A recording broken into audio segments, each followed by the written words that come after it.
غير كمان هنتمشى لحد هناك، هتشوفوا شكل المراكب في المكان هنا جميل جدا بجد. مكان انا لما المكان ده لو اتشال هزعل عليه جدا، فحبيت برضو ان انا اصوره عشان لو اتشال نبقى عارفين المكان ده وابقى صورته. ودي تاني مرة انا بصور فيها نفس المكان. واحنا بناخد جولة كده هقول لكم حقيقة هو المكان هيتزال ولا مش هيتزال. طب ولو هيتزال ايه اللي هيتزال فيه؟ طيب هو المفروض ان في مشروع جديد، المشروع ده هيكون مشروع مينا، والمينا دي هتكون تبع مينا الدخيلة وهتكبر. فلما تيجي المينا دي تاخد المكان ده هتاخد منطقة الماكس بمنطقة الدخيلة، وخلاص منطقة الدخيلة ابتدوا ان هم يحطوا على الشاطئ يفط ان هو خلاص هيتم ازالة الشاطئ هناك، وده نزلته الفيديو اللي فات. طيب هنا هيحصل ايه؟ هنا برضو المفروض ان هو هيتاخد البحر، والبحر ده هيتاخد في المكان ده وهيتردم فيه شوية ويحصل فيه ازالات. الازالات دي هتاخد الطريق بتاع البحر. طيب الطريق اللي الناحية التانية او المكان اللي في النص لا ده مش هيتاخد طبعا.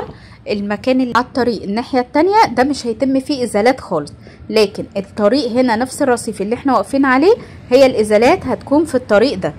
طبعا في كام مدرسة وكام كده بيت صغير، وكان هنا كمان كان موجود اللوكاندا الحمراء. اللوكاندا الحمراء اللي كانوا بيصوروا فيها زمان ايام فريد شوقي والناس اللي كانت في الزمن القديم والافلام الابيض واسود كانوا بيصوروا فيها. فدي طبعا بقت مهجورة من زمان، وطبعا هم اعلنوا ان اللوكاندا الحمراء دي كمان هتزال، وده من فترة كبيرة. طيب بقالهم قد ايه بيقولوا ان الاماكن دي هتتزال؟ بقالهم تقريبا 3 سنين. طيب في ال3 سنين ده حصل حاجة؟ لا ما حصلش حاجة، ولكن لسه من شهر ابتدى ان في يفط تتحط ان هيتم ازالة البحر، ودي اتحطت في الدخيلة، فرجعت الناس تاني تفتكر لما قالوا هيحصل ازالات لمنطقة الماكس ومنطقة الدخيلة. فطبعا لما سألت ودورت طلع ان هو خلاص قرب ان هم يبدأوا في تنفيذ المشروع ده.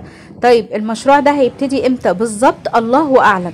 يعني زي ما كده قلت لكم الفيديو اللي فات، ايام ما كانوا بيقولوا هيعملوا كورنيش في اكتوبر او في شاطئ النخيل في العجمي، قعدوا قبلها يقولوا 3 سنين او 5 سنين والناس تقول كذب ومش هيعملوا حاجة، وكانت ساعتها سعر الشقق في الارض خالص. وفي الاخر فعلا اتعمل مشروع الكورنيش والممشى السياحي، وسعر الشقق اتضرب في 3 وفي 4، وبقت الشقق الصف الاول بقت منها للكورنيش والممشى السياحي على طول. طيب هنا بنقول بقالنا قد ايه؟ بنقول بقالنا 3 سنين، بس حاليا تقريبا الموضوع قرب جدا.